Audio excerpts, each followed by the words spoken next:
Hello, everybody. My name is Badrinarayan, and I've been playing chess on chess.com for the last 8 years.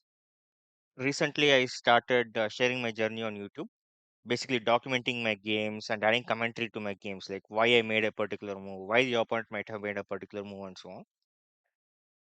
And in today's videos, I have the third chapter of the Rook.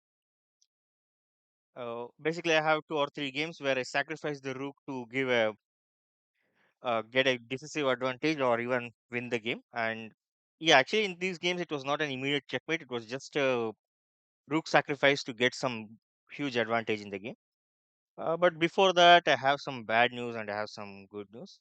The bad news is that if you remember my previous video, I mentioned that I had broken 2100. I had crossed 2100 in that game. Sadly, since then, I've been beaten down very badly.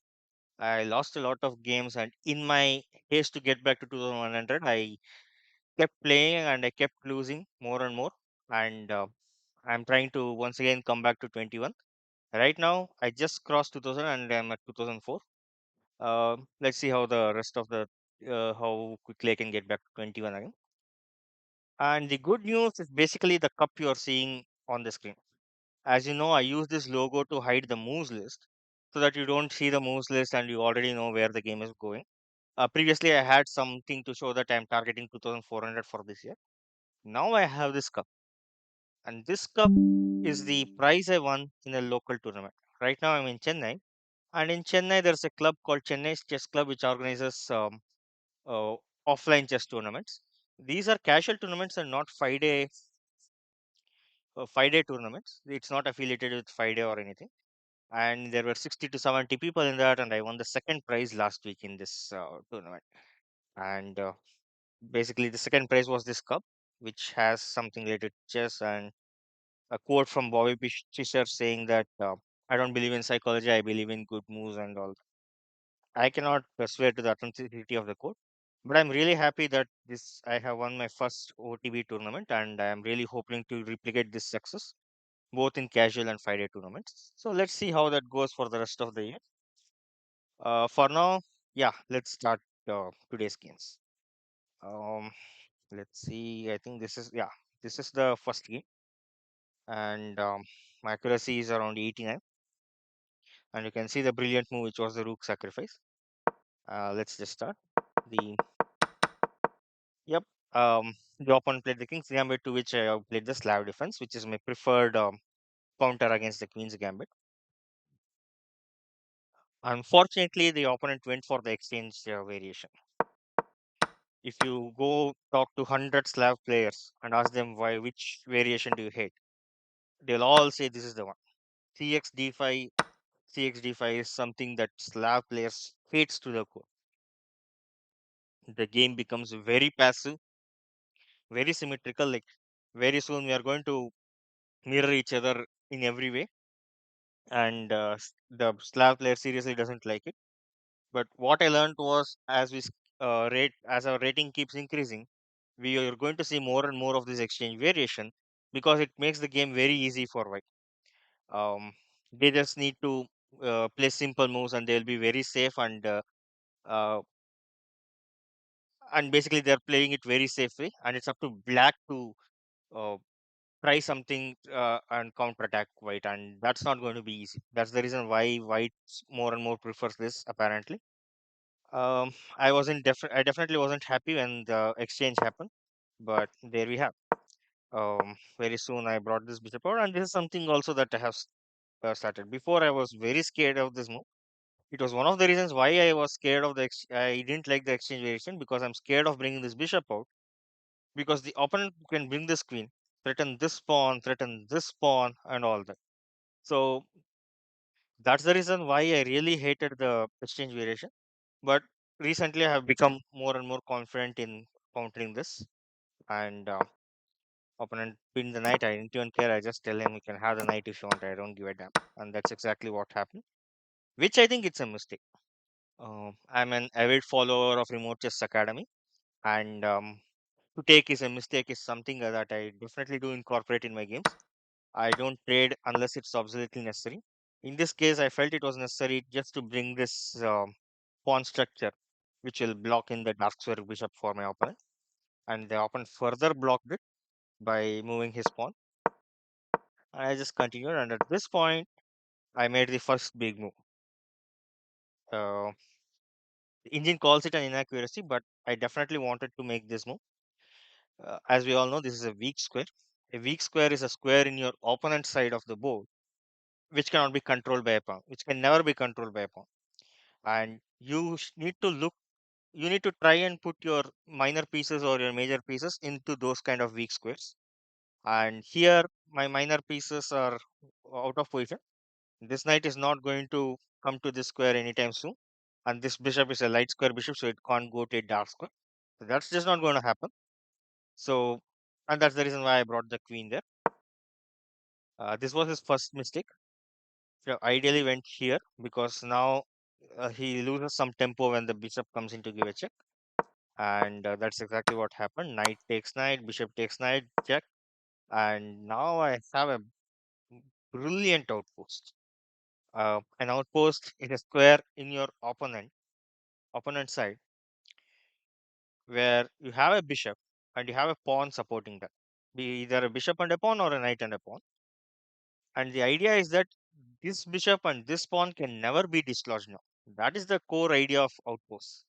Because now he has only the dark square bishop, which is obviously not going to threaten my light square bishop. And if he needs to take it out, he has to sacrifice one of his heavier pieces, and that's not going to happen. And that's the reason why the eval is also already at 1.6, because I was able to get this superb outpost for myself. But of course, the game was nowhere near done. We continued. I brought the rook to the semi-open file. I pushed c5. I thought he would trade. He didn't trade, and I just pushed it further. And now it became a pass pawn, and it's protected pass pawn, which means that opponent has to always keep an eye on that pawn for the rest of the game. Like he can't take away all his pieces to something else if necessary. That's the whole idea of this. And oh, I didn't know that the value would come down here. I don't know. Anyway, we continue. The bishop chases the queen away, and this queen came here. And by this point, I was already thinking like, how can I get either this rook or this rook into the opponent side of the board? That was my only goal from here on. So the first thing I thought about was this. If he trades this, then I get the open file. But the problem is even he can control the open file with his rook. So I was looking at it and I was thinking about it. Brought my queen out, and I brought the queen to the other side of the board. Originally, it was at, what is this? Queen is here, so this is h4. Now the queen is at a4, with the same idea of weak squares. And now it can't even be dislodged because it's a light square and the opponent has only the dark square. We continued the game. He infiltrated with the bishop and then went back there. And this is also a good outpost actually. But the fact is, the moment the bishop came here, I knew it. I knew that at some point I'm going to have to trade one of my rooks for this bishop, either either here or here, because that is the only way that my other rook can infiltrate his territory. That was my plan here, and I slowly started doing that. I didn't want to rush it.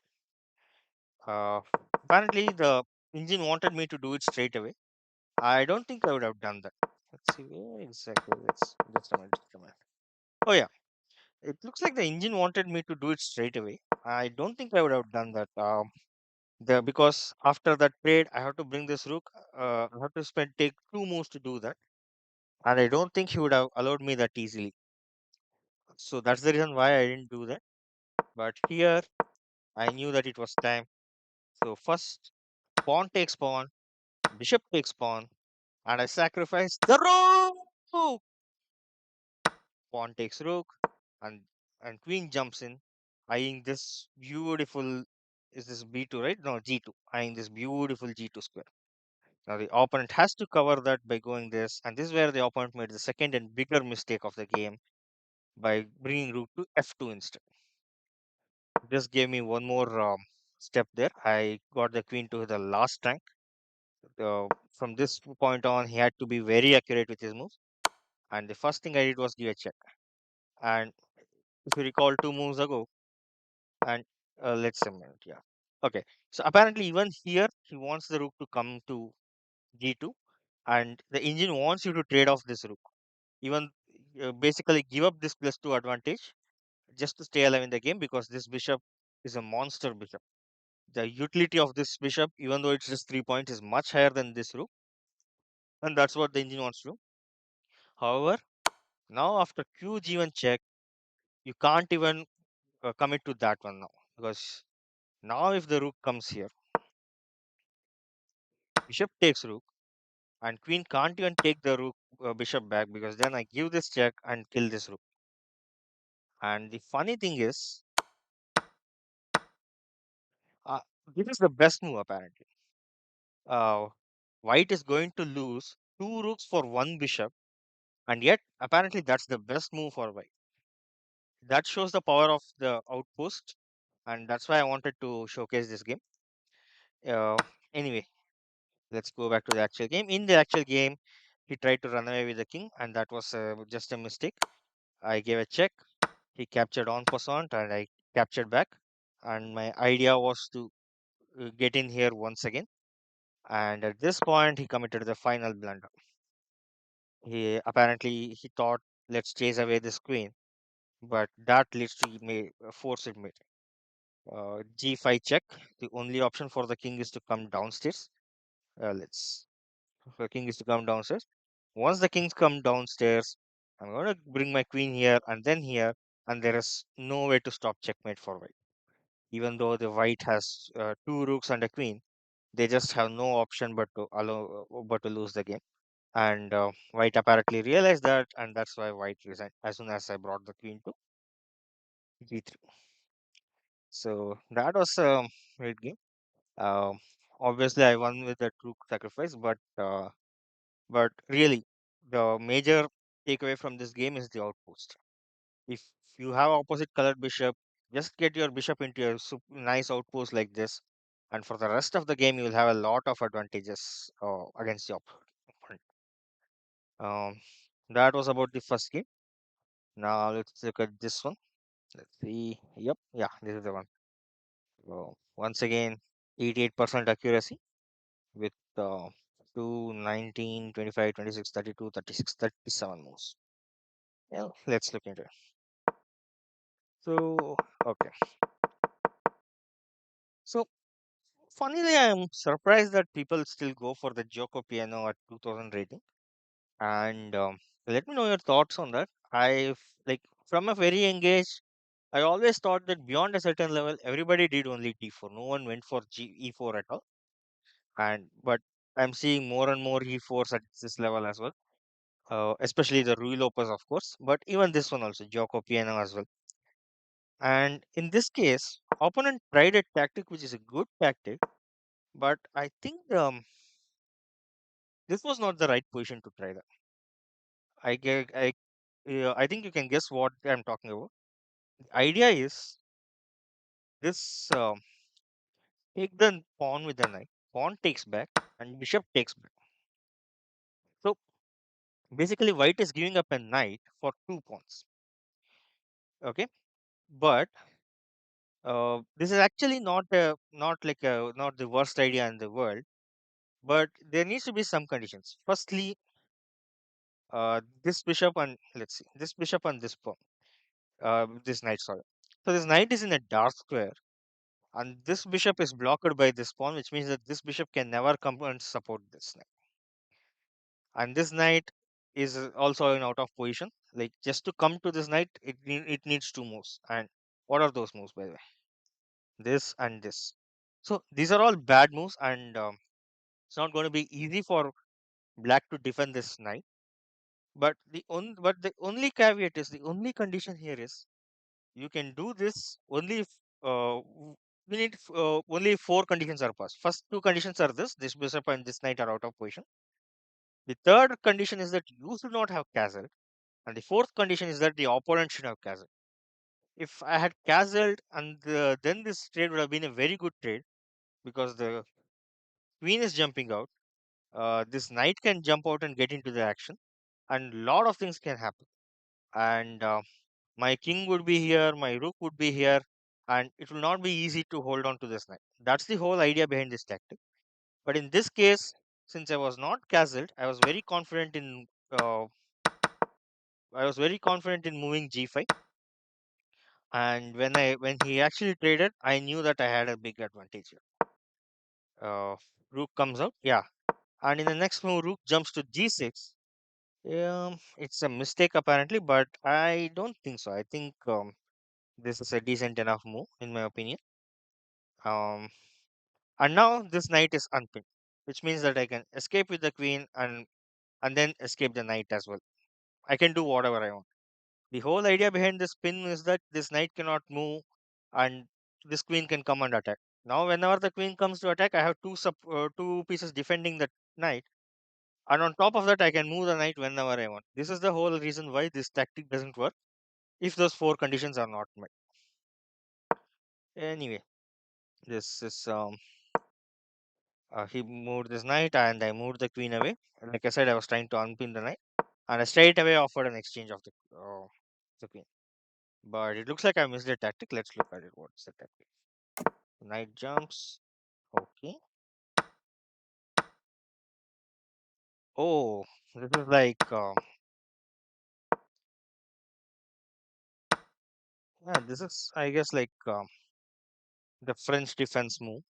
But the bishop does have this square, so I don't understand um why the engine thinks that white has to sacrifice the bishop here. Let me know in the comments if you are aware. But in the meanwhile, yeah, like I said, I just offered a trade of the queens, and I traded it off as well. And my idea was if he takes with the knight, I am going to bring my bishop and do my own pin. Uh, so now I knew that had a good advantage, but I also knew that right now the biggest advantage for white is this pawn. I had to keep an eye on this pass pawn and ensure that it's not going to create problems for me. And I knew that as long as I could take care of that, I would win this game. And he tried to break in the center, which was an inaccuracy. I first capture with the bishop, capture a defending knight with the bishop, and just like that, I'm +2 ahead. He tried to pin the knight to the king. I brought my bishop back. Remember, this knight was supporting that bishop, so I brought it back and I castled. Okay, it's excellent, but in fact, but the problem was it actually led me to lose some material actually. But let's see. And yeah, and just like that, I was +3 ahead. Okay, so okay, I thought this might have been a mistake, but this is the best one. Yeah, like I was saying, uh, the major issue right now that I need to take care is that this pawn doesn't go on queen. That was one thing. The second thing was that after I castled, I had to be very careful in maneuvering this rook because this knight is over here, this knight is over here. Right now, this bishop is spinning this knight, but if I move the rook here, then this bishop is spinning this knight. And actually, I fully expected him to take this knight, create this double pawn structure here. For some reason, he didn't do that. I think he wanted to get off on the material. And so, because of all of that, um, right now, I had two major threats. I had a major threat to deal with. And that threat was let's get back first. Once this pawn moved, I had a huge threat to deal with. The threat is this pawn moving to f5. Once the pawn comes to f5, the rook needs to go. The rook can't go here, bishop will top it off. And if I take my rook downstairs, bishop will chop. Okay, let's see. I can move the rook here, bishop will eat the rook. And I can't move my rook downstairs because bishop will eat the knight. I saw the threat, but at the same time, I felt like I had no choice but to play into that threat. Firstly, I can't move this knight away because I'm going to lose this rook. And even if I try to move this rook around, the same threat still exists. This threat is unstoppable. That was what I realized. The first thing I did was grab myself an extra pawn. He chased my knight away. He chased my bishop with his rook. And then when he pushed the pawn to f5, I didn't even hesitate. Let's see. Yep. Okay. I waited 17 seconds and I knew that this was the only move for me. Uh, and the only move was to sacrifice the rook. Once again, I was going to lose material anyway. But my point was, let us lose material on our terms. And the other advantage of losing this rook this way is that now this pawn is forced to come to the g file, and it's no longer a passed pawn because I have this pawn. Of course, this one pawn is not going to stop three pawns. That's not going to happen. But I had a few tricks up my sleeve. So after he captured that pawn, the first thing I did was take my knight to g4. I was creating a few threats here. Here, here. Oh, sorry. Here, here, here, and all that. The and when he did that, I I could have jumped this. Now there is a reason why I didn't do that. Let's see it. Let's see what move I made. Okay, okay, okay. I didn't want to lose this pawn. Correct. Okay. So here, if I had sent my knight here, targeting this fork, I would have lost this pawn, and I didn't want three pawns marching down the street like this. I really wanted to get rid of one of those pawns as quickly as possible. That's the reason why I played knight c e5. Now this knight is supporting this knight, and I also have the same threats again, and I'm also threatening this bishop. And when this bishop ran away, comes to e3 check, and I capture g5, and just like that, all his threats were gone. He no longer had threats. That was my I knew that. That was my understanding.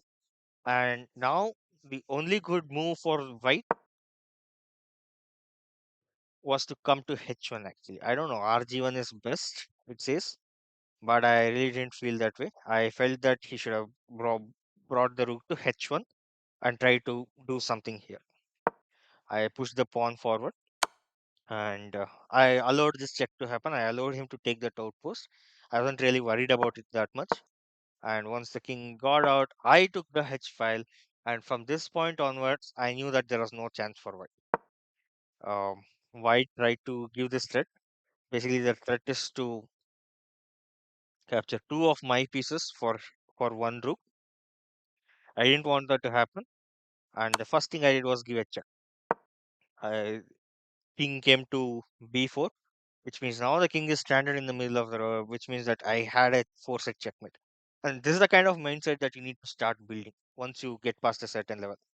If the king, if the king is somewhere in the middle of the board and you have a rook and some minor pieces, there is always a checkmate threat.